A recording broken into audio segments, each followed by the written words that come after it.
नवरात्रि के इस उपलक्ष्य में मैं सभी कटरा वासियों को, सभी देशवासियों को, सभी श्रद्धालुओं को श्री माता वैष्णो देवी श्राइन बोर्ड की ओर से शुभकामनाएं देता हूं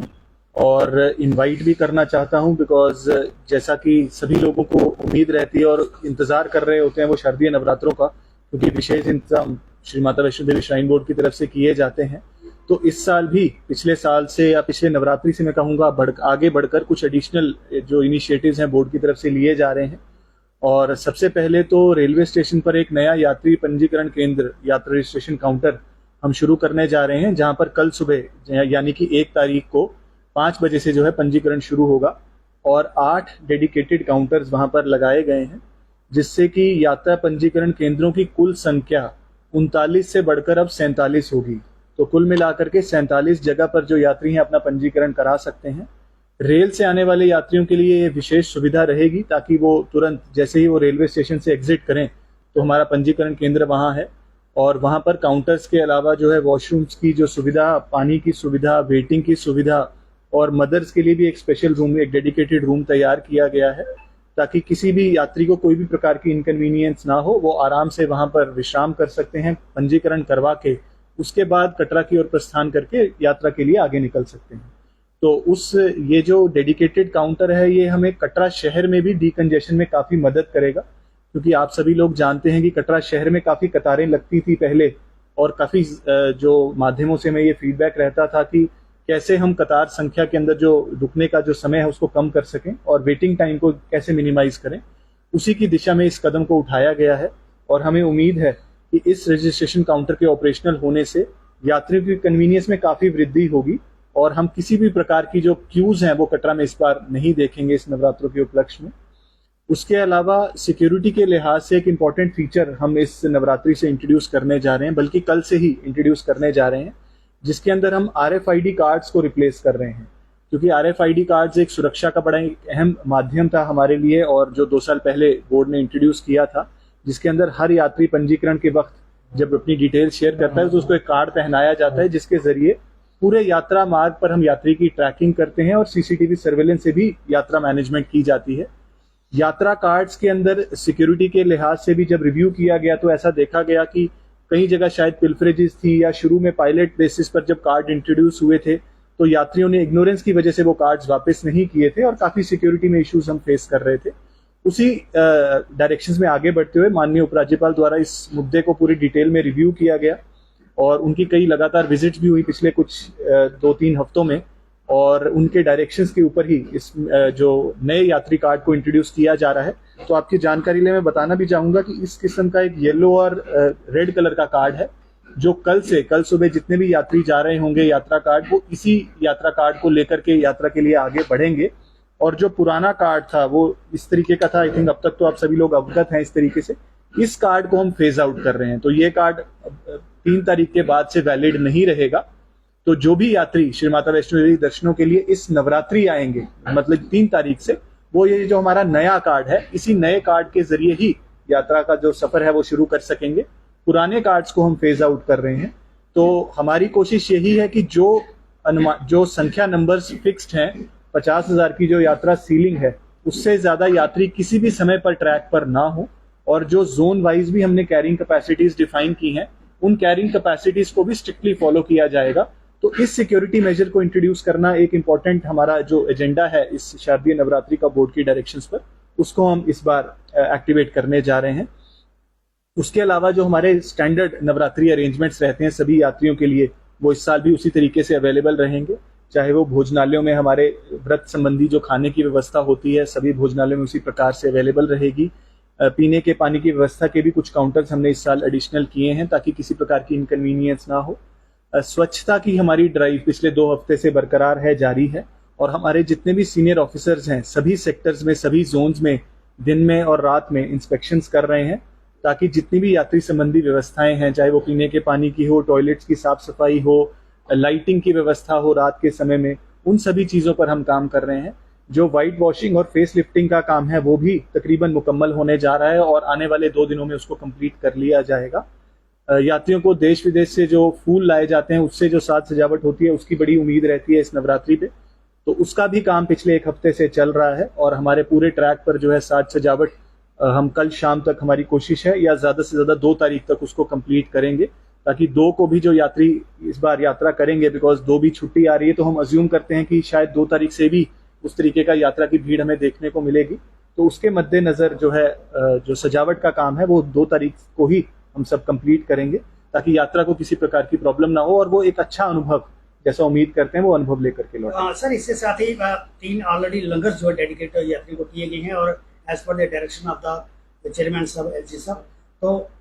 लंगर के लिए की जो एक अनाउंसमेंट की गई कि अर्धकुंवारी परिसर में लंगर जो है डेडिकेट किया जाएगा, कहाँ तक उसका कार्य पहुंचा, भोजन की लिस्टों का किस तरह का मामला रहेगा, कब तक डेडिकेट श्रद्धालुओं को किया जाएगा? देखिए, आपने सही कहा कि 3 लंगर व्यवस्थाएं पहले से ही चल रही हैं हमारी ताराकोट, सांची छत और भैरोंजी में, और कुल मिलाकर के अगर हम देखें अमूमन 10 से 12,000 यात्री निरंतर जो है इस लंगर सेवा का लाभ ले रहे हैं। और इसी दिशा में आगे बढ़ते हुए इस बार माननीय अध्यक्ष महोदय ने ये फैसला किया है कि अर्धकुंवारी में भी एक नई लंगर सेवा शुरू की जाए, क्योंकि अर्धकुंवारी एक बहुत ही मुख्य पड़ाव है। चाहे आप बाणगंगा के रास्ते सफर कर रहे हैं, चाहे आप ताराकोट के रास्ते सफर कर रहे हैं, किसी भी माध्यम से सफर कर रहे हैं, तो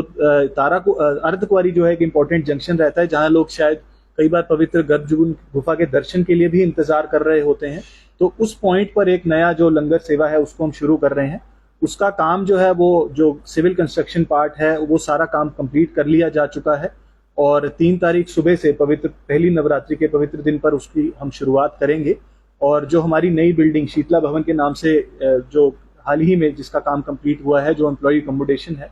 उसके जो टेरेस लेवल पर इस अर्धकुंवारी के लंगर कॉम्प्लेक्स की शुरुआत की जा रही है। और हमें उम्मीद है कि यात्रियों की तरफ से हमारे स्टाफ को भी प्रोत्साहन मिलेगा इस नए इनिशिएटिव के लिए। और भैरोंजी के लंगर की तर्ज पर 2 शिफ्ट्स में ये लंगर अवेलेबल होगा, सुबह 7 बजे से लेकर दोपहर 3 बजे तक, और शाम 4 बजे से रात के 12 बजे तक। तो इन 2 शिफ्ट्स में जो है लंगर निःशुल्क जैसे पहले उपलब्ध रहता है, वैसे ही सभी यात्रियों के लिए उपलब्ध रहेगा। जी, नवरात्रों में आने वाले श्रद्धालु अक्सर भीड़ ज्यादा दिनों में नवरात्रों में रहती है, भवन पर किसी भी तरह का भीड़ को लेकर प्रवास ना हो, मैनेजमेंट पूरी तरह से देख रहे, किस तरह के अरेंजमेंट किए कि यात्री बड़े आराम से मांगे दर्शन। देखिए, सिक्योरिटी रिव्यू की काफ़ी डिटेल्ड मीटिंग्स पहले भी हुई हैं। इनफैक्ट माननीय उपराज्यपाल ने भी 2 सिक्योरिटी रिव्यू मीटिंग्स खुद चेयर की हैं, कटरा को लेकर के, श्राइन की सेफ्टी को लेकर के, और बहुत सारा एक डिटेल्ड एक्शन प्लान मैं कहूँगा जिसको हम अंजाम आज दे रहे हैं, जिसके अंदर बहुत सारे शॉर्ट टर्म मेजर्स थे। यात्रा पे बहुत सारे ऐसे पॉइंट्स थे ट्रैक पर जिनको प्लग किया गया है, ताकि कोई भी outside element without due verification, या जिनको हम कहेंगे अनऑथोराइज्ड एक्सेस के कोई भी पॉइंट्स ना रहें, और सिर्फ फुल प्रूफ जो यात्री रजिस्टर्ड है, RFID कार्ड जिसके पास है, वही यात्रा के लिए आगे बढ़े। तो उसके लिए हमने काफी काम पिछले 2 महीनों में किया है, और वो काम कंप्लीट किया जा चुका है। सिक्योरिटी इक्विपमेंट ऑगमेंटेशन के लिए कहीं कहीं एक्सरे बैगेज स्कैनर्स को ऑगमेंट करने की बात थी, या पुराने एक्सरे बैगेज स्कैनर्स को ठीक करवाने की बात थी, उसके दिशा में भी हम काफी आगे बढ़ चुके हैं, और आने वाले कुछ दिनों में उसके अंदर भी हम इम्प्रूवमेंट्स देखेंगे। एक नया CCTV सर्विलेंस ग्रिड, जिसके अंदर एक integrated control and command centre रहेगा, और बहुत सारे वीडियो एनालिटिक्स के फीचर्स रहेंगे थे क्राउड मैनेजमेंट के लिए, उसकी भी टेंडरिंग प्रक्रिया हमने तकरीबन पूरी कर ली है, और अगले कुछ महीनों में हम देखेंगे कि वो भी जो है इन फोर्स रहेगा। उसके अलावा जो रूटीन सिक्योरिटी मेजर्स रहते हैं, जैसे कि एक बीट सिस्टम हमारा जो भवन पे एक्टिवेटेड रहता है, ताकि नियंत्रित भीड़ ही माँ वैष्णो देवी के दर्शनों के लिए जाए, और एक सर्कुलर फ्लो ऑफ पिलग्रिम्स हम भवन पर मेंटेन करें। उसके लिए CRPF, पुलिस और आर्मी के साथ जो कोऑर्डिनेशन मीटिंग्स वो हो चुकी हैं, और SDM साहब की डायरेक्शंस पर एक बीट सिस्टम, जैसा मैंने कहा, तो उसके लिए भी बाय नेम जो डिप्लॉयमेंट्स हैं वो आज या कल में इशू होनी शुरू होंगी। कटरा के अंदर जो क्राउड मैनेजमेंट है वो भी हमारे लिए बड़ा इंपॉर्टेंट रहता है, क्योंकि हमें उम्मीद रहती है कि ज्यादा से ज्यादा संख्या में श्रद्धालु आएंगे और लिमिटेड नंबर्स में ही ऊपर जा सकते हैं। तो कटरा में क्राउड मैनेजमेंट के लिए चाहे वो ट्रैफिक की टीम्स रहें, या पुलिस की टीम्स रहें, या बोर्ड के सहायक रहें,